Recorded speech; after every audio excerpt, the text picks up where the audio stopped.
और फव्वारा है तो साबित हो जाएगा है फव्वारा है। और अगर ये फव्वारा नहीं निकला मौलाना साहब, मुफ्ती साहब, मौलाना साहब, तो जलजला आ जाएगा, जलजला। दुनिया में कोई ऐसी नजीर नहीं, हिंदुस्तान में कोई ऐसी नजीर नहीं, न अयोध्या में, न सोमनाथ में, न कहीं। ये जितने मंदिर अवधेश बता रहे वहां भी नहीं। जहां 400 साल तक, 370 साल तक कुल्ला किया जाए, थूका जाए, दांत मांगे जाए। जय हिंद साथियों, लोगों के बीच में भेदभाव तो स्वाभाविक है, लेकिन जब भेदभाव इतना बढ़ जाए कि एक पंथ दूसरे पंथ के देवी देवताओं पर कुल्ला करे, हाथ धोए, सीढ़ियों के नीचे दबाए, तो आप समझ ले कि कट्टरता हावी है। आज की वीडियो इसी मुद्दे पर है। ज्ञानव्यापी में भगवान शिव के मूर्ति पर कई सालों से लोग कुल्ला कर रहे हैं, हाथ धो रहे हैं। आइए देखते हैं अमिताभ अग्निहोत्री जी ने इस पर मौलानाओं को किस तरह धोया है। साथियों, वीडियो अच्छी लगे तो लाइक करें, हमारे चैनल को सब्सक्राइब करें और ज्ञानव्यापी मुद्दे पर अपनी राय कमेंट सेक्शन में जरूर बताएं। मैं दोनों मित्रों को रोकूंगा, मुफ्ती साहब को भी, डॉक्टर अवधेश जी को भी, यतीमा और मौलाना साहब के पास अभी नहीं जाऊंगा, समय कम है। मैं एक जो बात मैंने अभी उठाई थी उस पर एक टिप्पणी ये जरूर करूंगा। ऐसा गंदा दृश्य शायद ही कहीं हो। बड़ी बड़ी बर्बरता की खिलजी ने की और लोगों ने की,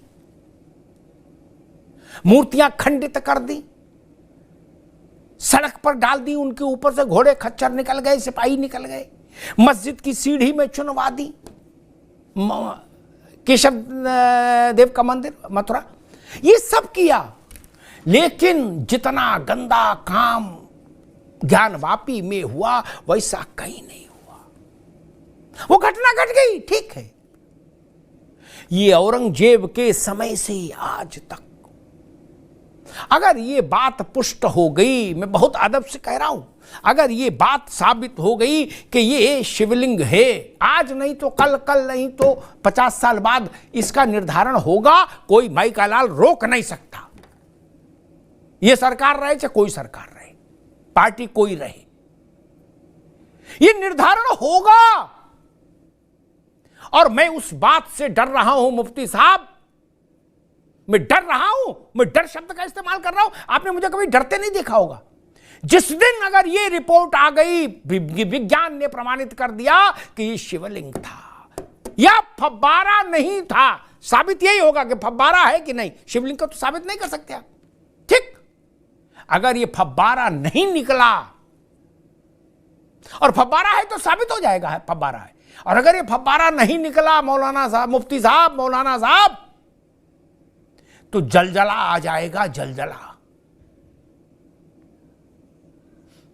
दुनिया में कोई ऐसी नजीर नहीं, हिंदुस्तान में कोई ऐसी नजीर नहीं, न अयोध्या में, न सोमनाथ में, न कहीं।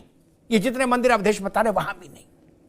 जहां 400 साल तक, 370 साल तक कुल्ला किया जाए, थूका जाए, दांत मांगे जाए।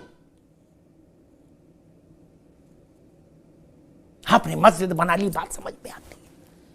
सत्ता का नशा था, ताकत का गुरूर था, ठीक है, आप आक्रांता थे। लेकिन तब गंगा, जमुना, भाईचारा, रूह अफ़ज़ा, शरबत, गुलाब, ये सब चीजें फेल हो जाएंगी, मैं बता रहा हूं। वो दृश्य इतिहास की आंखों में कैसे दर्ज होगा मौलाना मुफ्ती साहब, मैं समझ नहीं पा रहा, मैं समझ नहीं पा रहा। मेरा दिल डर रहा है,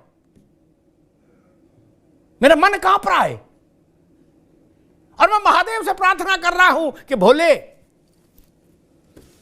इस स्थिति से देश को बचाना। आप सोच सकते हैं 140 करोड़ पर 30 करोड़ लोगों के मन में क्या गुजरेगी, विश्व भर के में जो हिंदू आबादी है उसके मन पे क्या गुजरेगी। आपने महादेव को मस्जिद के अंदर रख लिया, बात अलग है मुफ्ती साहब, आप तो समझदार आदमी हैं। लेकिन महादेव के ऊपर आप दांत मांजते रहे 400 साल, यह तो नहीं चल सकता। नहीं, अरे कोई अदब, कोई लिहाज तो होता है। मैं फिर कह रहा हूं, दीवार पर लिखे इस संकेत को पढ़िए, अभी वक्त है। और जिस दिन ये फैसला रिपोर्टें करेंगी,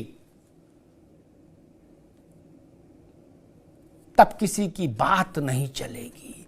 गंगा जमुना भाईचारा आदि आदि कुछ नहीं सुना जाएगा।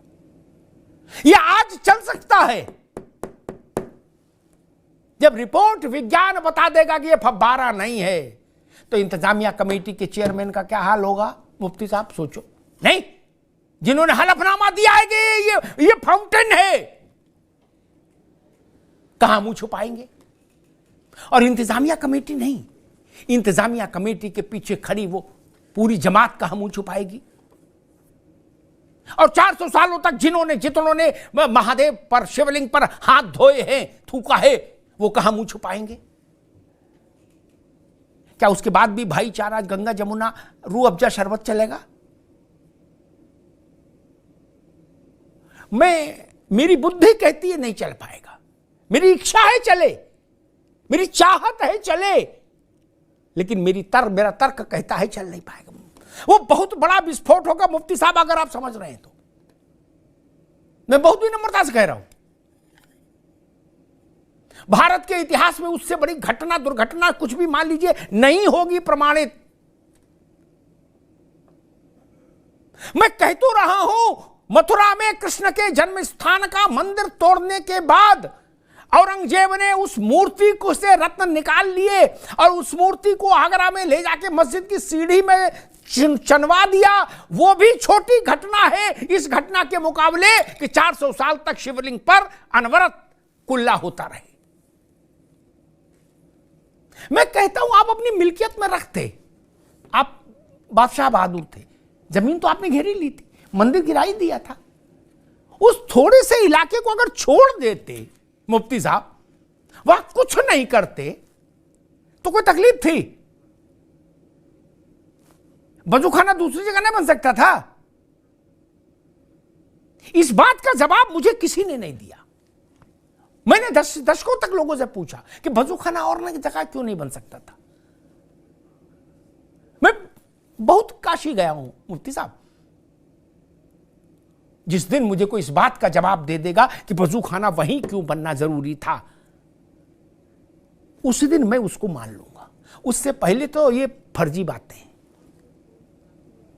वह क्यों बना वजूखाना? वजूखाना के लिए जमीन नहीं थी वहां, और जगह नल नहीं, कुआं नहीं बन सकता था, हैंड पंप नहीं लग सकता था, टुल्लू पंप नहीं लग सकता था। तमाशा है। यह तरीका खराब है। आप उस आकृति को संदेह का लाभ ही दे सकते थे मुफ्ती साहब। अवधेश जी, एक अंग्रेजी में शब्द है यतीमा, आप भी जानती हैं, आप वकील हैं, बेनिफिट ऑफ डाउट। क्या बेनिफिट ऑफ डाउट ही दे देते? कहते छोड़ो भाई, हिंदू इस पे बवाल करते, चलो इसको अलग रख दो। आपने कहा ना, जो भी नमाजी आ रहा उससे कहना नहीं, पहले यहां थूक लो, कुल्ला करो, यहीं बैठ के आराम से फिर चलो। ये भारत के माथे पर थूकना है। इसलिए मैं चिंतित हूं, इसलिए मैं कह रहा हूं कि धर्म चक्र प्रवर्तन है, इसलिए मैं कह रहा हूं काल का चक्र तेजी से घूम रहा है, हर हर महादेव का उद्घोष हो रहा है। और मैं तो हिंदू दर्शन व्यवस्था को मानता हूं, हिंदू पौराणिक आख्यानों पर विश्वास करता हूं। एक पौराणिक आख्यान है मुफ्ती साहब बड़ा प्यारा, कि ज्ञानवापी में महादेव का आवाहन इस क्षेत्र में मालूम किसने किया?